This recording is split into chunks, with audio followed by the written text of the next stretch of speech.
all of his gaffes. People didn't see that. We didn't get to make fun of him really in the way that we should have during his campaign because, let's be honest, it's kind of an American pastime to make fun of the silly things that people say, like, ah! I remember Howard Dean, the Dean scream.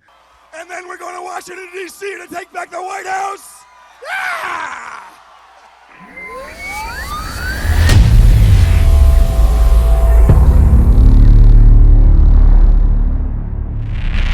Hey, what's up, everybody? It's the liberal loudmouth. So is Robert F. Kennedy Jr.'s campaign the new Bernie Sanders campaign for the Democratic Party? I think that it might very well be. In order to talk about that, we need to go back in time to 2016 when Hillary Rodham Clinton, who pushed Bernie Sanders out as hard as she could, she did everything to undermine that man. And as a result of that, and as a result of her feelings of entitlement, that it's my turn. It's my turn to be the president. I'm going to be the first female president, and my name's going to go down in history, and everybody's going to love me because I wear a pantsuit. No, I cannot wait for the day that we have a female president. But she was not it. She was not it. And it appeared that a lot of constituents, a lot of voters, cared more about just getting the first female president in there as quickly as possible without thinking of the ramifications of that. Let's look at Hillary Clinton here for a second. Look what she did in Haiti. A lot of you probably don't know this, but Levi Strauss, Hanes, and a lot of other well-known garment companies that sell millions upon millions of products in the U.S. and across the world, they went into Haiti so that Haitians could make the clothing that everybody else wears, especially in industrialized nations. They were paying those workers a minimum wage of 24 cents an hour. Well, they asked for a 37-cent an hour raise, I believe, somewhere around 60 cents or so. And those companies started freaking out. And guess who came to the rescue of the companies? Yep, it was Hillary Clinton and the rest of that nonsense. They didn't want there to be a higher wage because, well, Haiti won't be as competitive. You see, their story goes like this. Hillary and Bill go, well, when we were newlyweds back in the 70s, we took a trip to the Caribbean and we got to Haiti. We just fell in love. And ever since then, it's just been our life's mission to see that Haiti gets the recognition and the support that it needs. Bullshit. You know what they wanted from Haiti? They saw a very poor country. They saw a country with a lot of hardworking individuals that were getting crapped on and none of their work being repaid in the manner that it should be. And they thought, ding, that is a way to make some money because we can use that low-cost labor to get these companies to come in here and pay them almost nothing and then export those goods to another country and charge out the rear end. And if we can manage to do this and get this, this thing going so that these companies can come in here, well, then we're going to get some kickbacks off of that. And that's exactly what they did. You see, Bill Clinton is the reason that all of this outsourcing happened. Now, it had started to trickle a little bit prior to Bill Clinton, but he saw an opportunity, and that's how we got the GATT and the WTO and all of this trade that we see, this global trade, and every item you see is made in China, made in Indonesia. That was Bill Clinton. Our manufacturing industry went kapoof. And the reason is because of places like Haiti that can create these things for nothing. And imagine a company, multi-billion-dollar company, saying, oh, we can't give you a 37-cent raise. What are you asking for? You want 24, you're already getting paid 24 cents. Why are you complaining? That is the mentality that people like Bill Clinton and Hillary Rodham Clinton and even Joe Biden have. Joe Biden, that's another thing. This dude that pushed legislation so that it was nearly impossible to get your credit cards wiped from a bankruptcy. Same with the student loan debt. And now this guy wants to turn around. I'll forgive your student loan debt. I mean, I did play a part in making it where you couldn't. Oh, but, vote for me. And they did the same thing in 2020 where, Biden just holed up in a bunker somewhere and didn't really speak much and just came on camera. Well, there's COVID everywhere. And so all of his gaffes, people didn't see that. We didn't get to make fun of him really in the way that we should have during his campaign because let's be honest, it's kind of an American pastime to make fun of the silly things that people say, like, I remember Howard Dean, the Dean scream. And then we're going to Washington, D.C. to take back the White House. The thing that tanked his whole candidacy. Yeah. Things like that. It's fun to do. Kind of crappy, but whatever. So Hillary Clinton, she thought she was going to be the one. So they forced her in there. They took over the DNC. The establishment worked their magic, and Bernie Sanders was poof. They did the same thing for Joe Biden. Poof. They conspired to do that. Bernie Sanders, he can't win. He's not legitimate. That's news story after news story after news story against Bernie Sanders, and we're seeing it again now. And it's matter of fact, it's constant. And I love this though. So let's look at this. Robert F. Kennedy Jr.'s COVID remarks raise questions of anti-Semitism. Really? It raises questions of anti-Semitism. Anytime you criticize the Israeli government for, bombing and killing and murdering Palestinians, by golly, you're an anti-Semite. That's just their go-to. You're always a bigot. This is something Republicans complain about all the time because if they criticize Obama, well, it's because you're a bigot. No, maybe it's because I just don't like his policies. How about that? Or if you like Donald Trump, well, that's because you're a bigot. Well, maybe it's just because I like his policies. No. We don't let the facts get in the way of all this stuff. But I want you to read this blurb here underneath. The long shot candidate for the Democratic presidential nomination. The long shot candidate. Every time the establishment runs a candidate, every time, they use this verbiage in the newspapers. Please don't misunderstand. The news media, like the New York Times, which is what we're looking at right now, it is run by the establishment. The establishment is neither Republican nor Democrat. They are an oligarchy.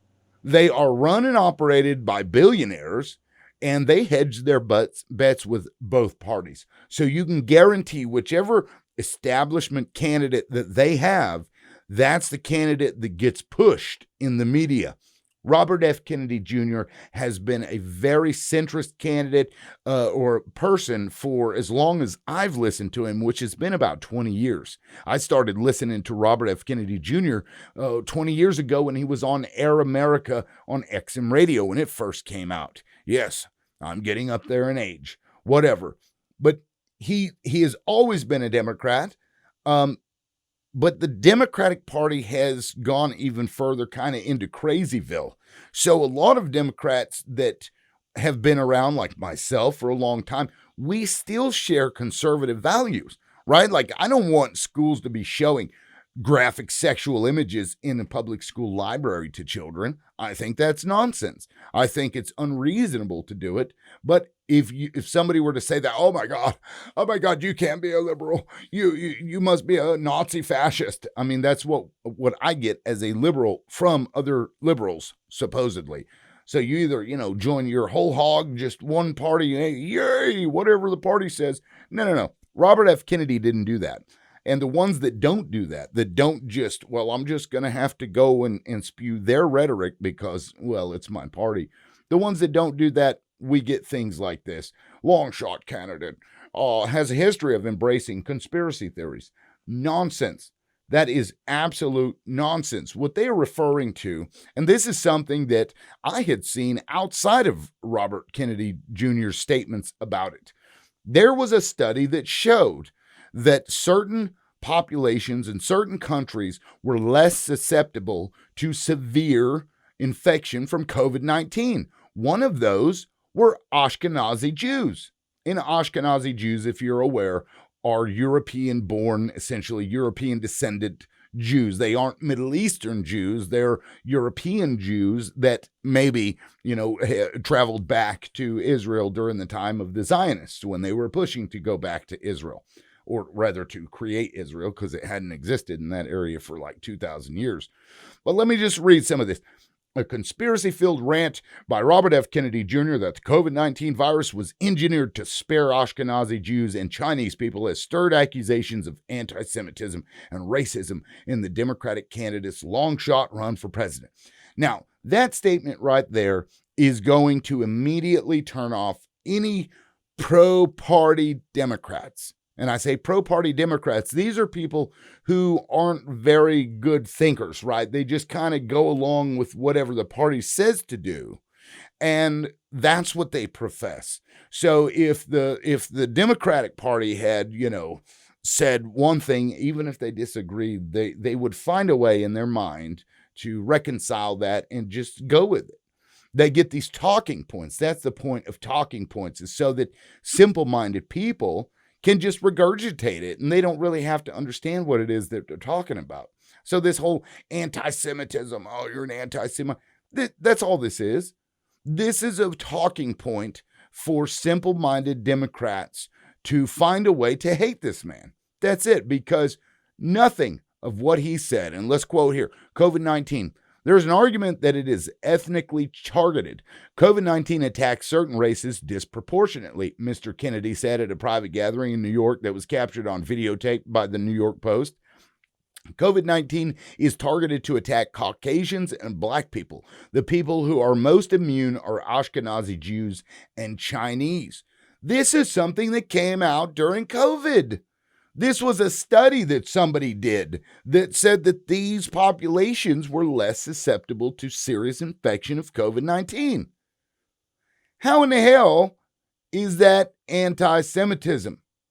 It's not, but it doesn't matter, because this gives a talking point to stupid people so that they can literally just rinse and repeat this same mantra. And if you go on Twitter, I haven't done so yet, but I did see that it was trending and I already knew what it was. So I looked at this news article and I'm like, oh, here we go again. Bernie Sanders 2.0. They're going to railroad this dude any way that he can. And I have to say, Robert F. Kennedy Jr. has had very controversial beliefs about COVID in the past, so they're going to have a lot of material to pull from, a lot more than they did when Bernie Sanders was running. It's wild to watch this play out again, and it is crazy to me to watch these ignorant liberals that don't think about what it is that they're saying. They don't think about the context of a situation. They're just like, I know I love the Democratic Party and I will say and do whatever they want me to because I am a Democrat and I am loyal. And Hillary Rodham Clinton should have won, and those damn Bernie bros are the reason. That's the kind of crap we're dealing with, people. And I hate to diss on them, but really that's what it boils down to. I'd like to think that these people are stupid, because I have a hard time believing that anybody with half a brain cell can look at this stuff and not think, okay, what's really going on here? Because there's got to be more to it than it. Yes, there is a lot more to it. This guy was quoting from studies that scientists were doing during COVID. Abraham Fox, who worked for decades as the head of the Anti-Defamation League, a Jewish civil rights organization, condemned anti-Semitic stereotypes going back to the Middle Ages that claimed Jews protected themselves from diseases. What? What? It cannot be ignorance, because he is not ignorant, Mr. Foxman said on Saturday night. Mr. Kennedy responded to the New York Post story with a defense that only deepened his conspiratorial theories. He wrote on Twitter that he, quote, accurately pointed out, end quote, that the United States is, quote, developing ethnically targeted bioweapons, a point he made in his remarks captured on video. They absolutely are. They absolutely are, and they've been doing it since at least as early as 1990, probably way before then. The documents are out there. They have military documents that talk about their pursuit of weapons, bioweapons, that will specifically target certain genes that are associated with certain types of people, so that it will harm certain types of people and not others. The problem with weapons like that is that they're so quick to change their genetic code for like a virus or something like that, that you're going to lose that and obtain something else that's going to allow it to infect everybody else as well. But that's beside the point. Making the point that a virus is more susceptible to these people than it is these people is not anti-Semitic. It's not racist. Why are they not calling out the black people? Because black people were more susceptible, which he has talked about also. Black people were more susceptible to COVID-19. Are they saying that's not racist? How is it somehow racist or anti-Semitic that he brings up that Ashkenazi Jews are less susceptible to it than other groups? Huh? What? This doesn't make any sense. The only reason that they're doing this, and I'll stop ranting for now, the only reason that they are doing this is to sully Robert F. Kennedy Jr.'s name, because he is the new Bernie Sanders for the Democratic Party. Period. End of story. And if you fall for this, if you fall for these one-liners, these talking points, these, oh my gosh, we can't support this dude because he once said that Ashkenazi Jews were more susceptible to COVID. That's anti-Semitic bullshit. Is pointing out a study that suggested that certain segments of populations across the world were less susceptible to COVID. Do you really think that that is somehow racist or anti-Semitic towards a certain population of people? No. Of course it's not. But that's not going to stop the New York Times. You know why? And I bet you, I'd put money on it, that somebody from Biden's team or somebody from the DNC fed this information to New York Times or asked that they write for it. I just have a feeling. I just got a feeling, because all of this stuff came out after Bernie's campaign and all of this stuff came out after Joe Biden's campaign. And, it's just rinse, repeat, rinse, repeat, rinse, repeat. And it wouldn't surprise me if we found out that Hillary Clinton is still pulling them strings. All right, guys. Don't believe everything you read about Robert F. Kennedy Jr. and do your own due diligence, or come here, like and subscribe this channel, because I'm going to be covering Robert F. Kennedy Jr. because I support the dude. Now, if he said something that I didn't agree with completely, I will point it out on here. I don't care. I'm not a party loyalist at all. I call it like I see it, and that's it. We'll talk to you next time, guys. Peace.